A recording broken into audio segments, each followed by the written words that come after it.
Good afternoon and welcome everyone. I welcome you all at GovConnect 4th Digital Transformation Virtual Conclave. So we have here for our special presentation by Mr. Sahil Sarangal, Senior Superintendent of Police Anti-Corruption Bureau, UT of Jammu and Kashmir. I welcome you, Sahil sir. Oh, thank you, Farhan. So nice of you for a brief Yeah, introduction. First of, yeah, can I start, please? yeah, sir. We can start our presentation now. Okay, good afternoon to one and all. It's indeed a proud privilege for me to deliver a lecture on this platform, which constitutes. I'm audible. Yeah, sir. You are audible. You are Hello. audible. Yeah, sir. You are audible. We can go on. Okay, I'm audible. No? Yeah. Yes. Good afternoon. Once again, good afternoon. It's indeed a proud and privileged moment for me to deliver a lecture on this platform, which mainly constitutes a number of learner dignitaries.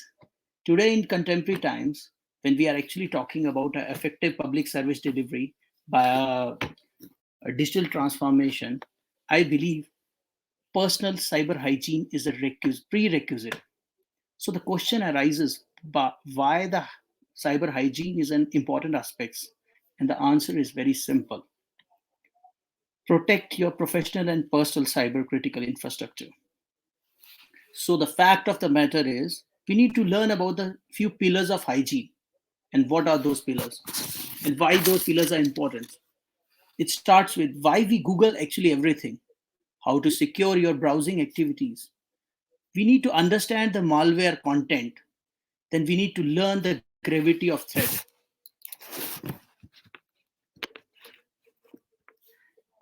So starting with, we need to understand why we actually Google everything. Has it really increased our accessibility of knowledge? Is it true? But can we access it with respect to threat analysis? But I believe the accessibility of knowledge is mainly at the expense of some leakage of our personal information, which includes, like for example, Google tracks our everything starting from our location history, the Google services, then website we visit, then passwords we save, then the contacts we actually have, then the applications we mainly download, then the list of the Android devices which we have used in past, which are connected to those Google accounts, and most importantly, the ISP we are using. ISP stands for your Internet Service Provider. So when we have such a, there's a lot of vulnerabilities around, but we have to leverage the technology also. And we are every day using Google as our mode of activities in our workplace. So what needs to be done? So I believe there is a very simple solution. All we need to do is just log in into our Gmail account credential into Google My Activity Log. So if you visit that place, you'll understand that Google actually stores every single details of all the clicks that we have made on devices, be it our personal computers or any other mobile devices.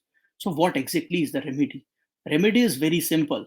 We have to simply disable our web and app activities and location history. So the question arises, why these two things we have to disable and what implications they cause? So if you look into its perspective, web and app activity actually saves database of all the sites, all the applications, including associated information like location history, personal experiences that we are having in maps, like for example, the places we are visiting, the searches we are making, or any other Google service we are accessing. Same is the case with our location history. It saves wherever you go with your device, even when you are not using the Google services. You can just highlight it. Even when we are not using any of the Google services, maps in particular, it actually saves your history. So, friends, we have to disable both of these two items so as to secure our Google My Activities. And last, in this component, we have to delete your past web activity, app activity, and your location history. Further learning about cyber hygiene has taught me very important thing, that one of the major important prerequisite is to secure our browsing activities. And the major web browsers that we are using nowadays are mainly two. They are Mozilla Firefox and Google Chrome. I'll start with Mozilla Firefox. So if you're using Mozilla Firefox, To secure our web browsers, we need to set our preferences right for private browsing, safe browsing, default search engine. Then we need to learn about health report, and then we need to learn about our privacy tracking protection. Why private browsing is important? Because it stops you from leaving any trails for other users. It stops cookie to mess up with your computers. It stops privacy of data from our, it mainly protect the privacy our data from outside. That means other ISP providers or any global internet medium. Then talking about safe browsing, it's a feature in Mozilla Firefox. Though it is designed to prevent phishing, but it actually ships Google Safe Browsing extension. And the modulus operandi they are following, they are mainly comparing the websites you visit with the Google run blacklist. So mind it, my dear friends, you just need to mind it that Google is actually constantly tracking you. So our preference should be false for this. And to be just to add what I was saying, all you have to do is just type in address bar about hyphen config and you can set the preferences. Going further, we need to understand that whenever we are using any browser, a default search engine in the form of Google appears. But Google, as I already told, stores a great deal of information. It actually keeps a check on all the activities we are performing. So I suggest we need to use no log search engines like DuckDuckGo and startpage.com. Another very important features of Mozilla Firefox is the health report it generates. Though reports, though this report tell us about the browser's stability and performance, but in totality, this report is by default periodically sent to Mozilla for their further development purposes. So though we understand the browser stability, and if we set our preference for false, we learn the browser stability and performance, but it restricts our PC's personal interaction with outside world. So hence we are not exposed to outside malicious behavior. Then there is privacy tracking protection. Why is it important? Because it prevents cross-site tracking. It blocks your tracking domain and mixed content. And what are the major benefits by blocking this, by getting benefit of this privacy tracking protection? It causes our pages to load 44% faster and your cookies fall by 67%. So friends, these are actually good numbers. Another very important browser that we are using is Google Chrome. Again, we have to set our preferences right for three important features. That is, most of us generally thinks that as because we are using incognito mode, so we go undetected.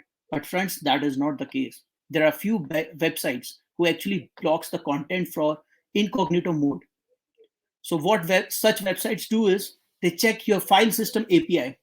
So if we have enabled the file system API, those websites will be under conundrum or puzzle, and we can easily access every website in a incognito mode.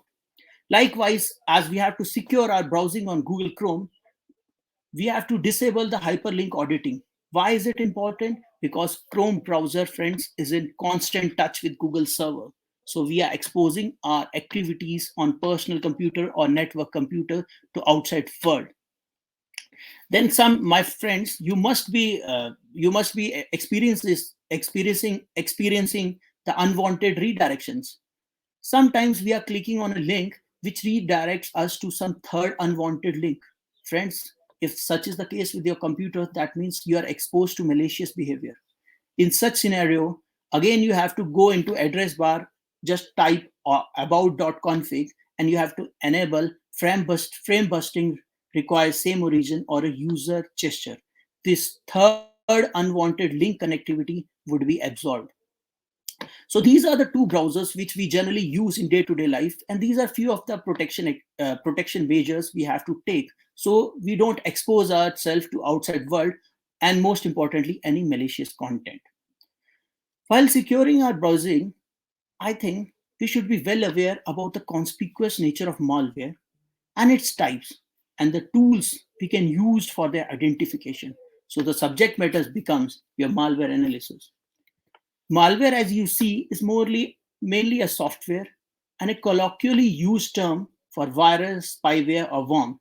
These, these ingredients are mainly created to damage network PC or your alone computers. So these are general type of malwares. We have file virus, which infects single files. We have macro virus, which mainly infects your Word file, Excel file, PowerPoint files, or any other data files, which we are mainly using our day-to-day activities. Sometimes master boot record files infect a particular area of storage device. Then we have a polymorphic virus, which actually encrypts its code in such a way that it appears differently in each infection. So such kind of virus has a scope to abuse even antiviruses and bypass them. But most importantly, destructive of among all them is a Trojan. It's a destructive program that generally looks at as a genuine application. Trojan, as you see, are broadly classified on the basis of how they infect the system. They can be of any time. They can be adware, they can be spyware, they can be spam. Adware, for example, is its etymology itself reflects that it reflects some kind of advertisements. They are mainly used by companies for marketing purposes. So, while most of us must have seen while we are browsing something, some advertisement banners are displayed. These banners actually sometimes automatically download to system while we are browsing, and they have a tendency to download any malware to our system. Then we have a spyware. Spyware is a very peculiar thing because it is can be installed with or without your permission on personal computers.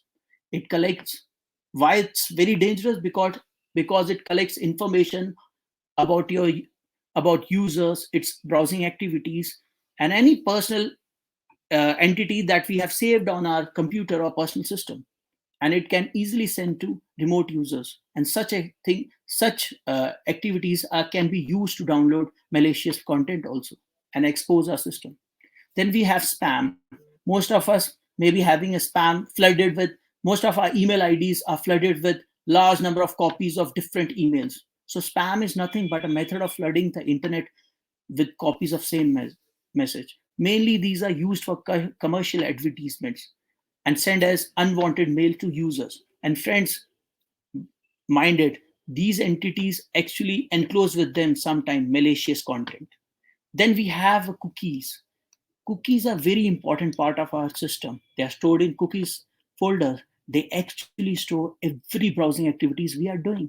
And friends, whenever outside threat expose a government system or personal computer, these are the cookies that are used by hackers to steal personal details, which includes your password, your critical database, your bank account details, any other sensitive data. Friends, this reflects the level of threat we are experiencing. And these are some malware analysis tools which are available in open source network. They can be used to identify the malicious nature of website we are accessing, files we are using, IP addresses we are accessing, any website we are accessing. It can also analyze, for example, PDF Examiner actually analyze the suspicious PDF file.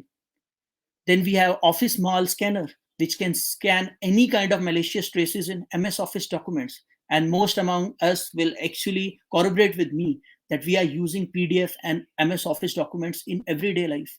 So whenever there is suspicion of something or your system is acting in very weird manner, I suggest every time you upload any Word or PDF file, you just get it examined through PDF Examiner and Office Mal Scanner.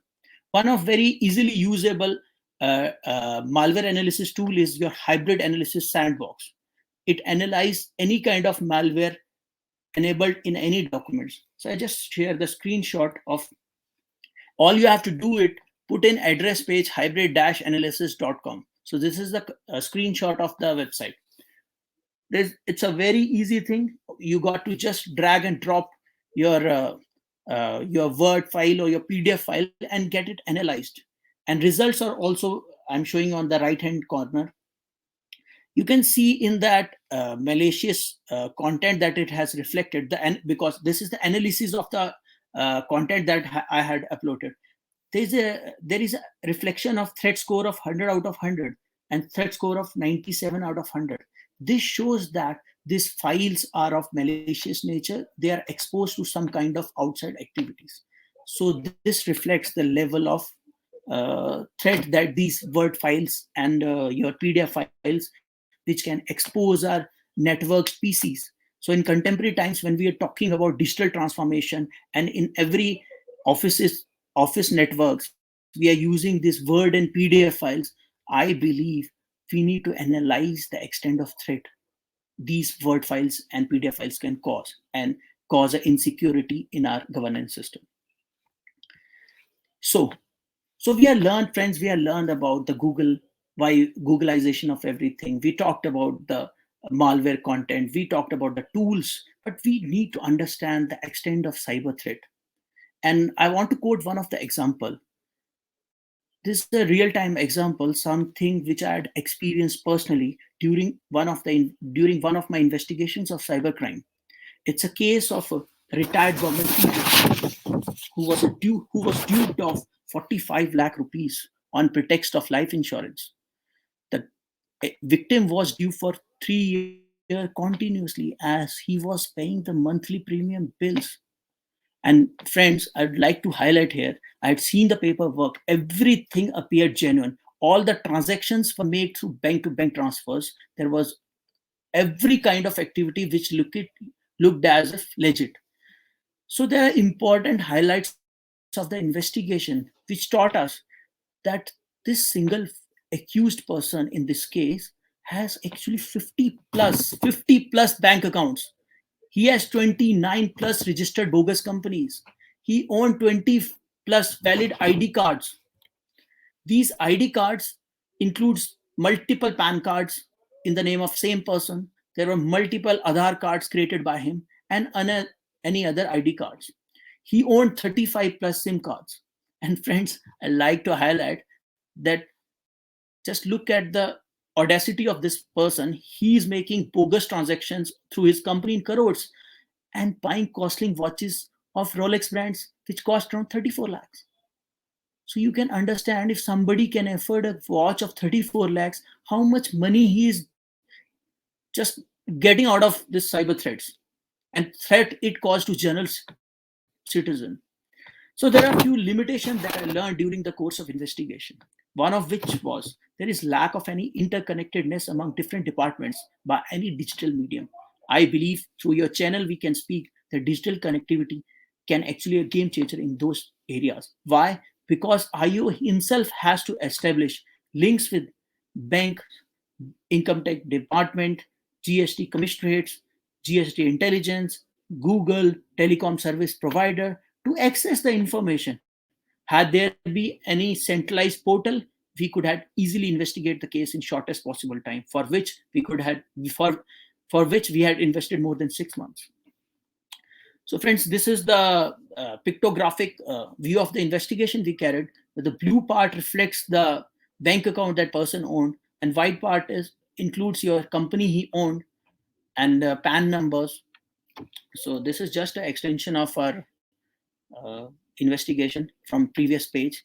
As you can see at the left middle, purchases were made for computer watch company of 2 Rolex watches each for rupees 16.60 lakh approximately. So this reflects the audacity of these persons because they are making big money by threatening our critical infrastructure. Again, we zeroed during our course of investigation, we zeroed it on one PAN card, which was actually connected with a lot of bank companies and a lot of bank accounts. So we zeroed on this PAN card and we rigorously went after every minute details, all the account statements, all the ITRs, all the audit reports. Through one, there was no breakthrough because this fellow was very shrewd. Through one of the companies, we got one Gmail ID whose log was still active. So we got in touch with Google. They provided us a log, and from there we got his current mobile number. And after looking into that, we apprehend the person in merit. So, friend, why I was trying to tell you about this case is not about the investigation we carried. I want to tell the interconnectedness, the level of shrewdness among these cyber criminals, and the level of money they are making. Because they are not, it's not like they are targeting 50 people and making 50 lakh rupees. They're actually targeting 50 lakh people with theft of 1 rupees, and it costs them a bogus money of 50 lakhs. So that is the extent of threat. So, friends, before I wind up, I want to emphasize upon the need of cyber hygiene in a changing world of digital media. both in personal and professional atmosphere, because it is the need of our day. As because for effective public service delivery, I understand what actually is the need. Effective public service delivery needs a digital transformation, digital innovation. But before digital innovation, I think we need a proper cyber hygiene. Thank you.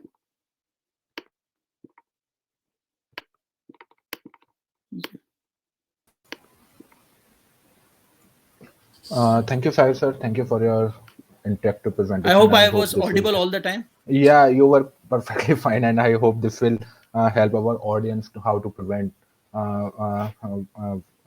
themselves from cyber crimes, as there is an increase of around like 12% in 2021 as per the report in September in cyber crimes. So I hope, as you mentioned, how to prevent, how to use the safe browsing, how to use don't use the small passwords and all those things. And I would like to thank you once again for your presentation. As a small token of appreciation, we at GovConnect and iLock Media would like to present you with the speaker certificate. Here it is. Thank you. And we'll also email you and WhatsApp you this certificate. Once Thank again, you. I thank you, sir, and thank you for joining us. Have a nice day, sir. Thank you. Thank you. Same to you.